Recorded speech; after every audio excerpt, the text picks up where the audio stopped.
Во месец јуни оваа година Македонија ја посетиле 102.327 туристи, што е 20,7% повеќе туристи во споредба со истиот месец лани. Во првите 6 месеци од годинава бројот на туристите е зголемен за 16,4% во споредба со истиот период од минатата година, при што кај домашните туристи има зголемување за 9,3%, а кај странските за 19,8%.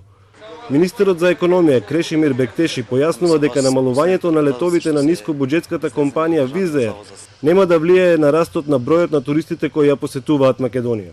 Ние очекуваме зголемување на странски туристи и колку според моите сознанија и со разговорите со министерот за транспорт и врски, ние веќе ќе објавиме нов тендер за нискобуџетски авиокомпании.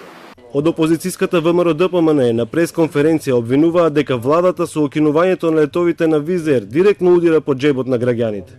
Граѓаните од оваа есен може да се збогуваат со ефтините летови до светските метрополи. Нема повеќе ефтини патувања, нема повеќе одење на гости кај своите роднини по светот. Смешни се оправдувањата на Сугарески дека тендерот е прекинат заради тоа што од озгора на пликувата во кои што била целосната документација за тендерите не било напишано целото име и адреса на компанијата Wizz Air. Замислете ова им оправдувањето на владата за сериозна компанија како Wizz Air која годишно врши превоз на над 1 милион патници во Република Македонија.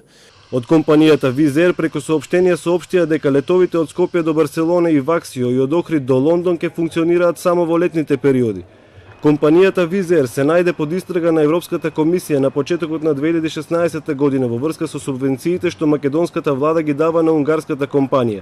И тогаш се бараше од македонските власти информации за поттикнување на нелојална конкуренција, што може да го наруши договорот за европски заеднички воздухопловен простор, чиј потписник е и Македонија.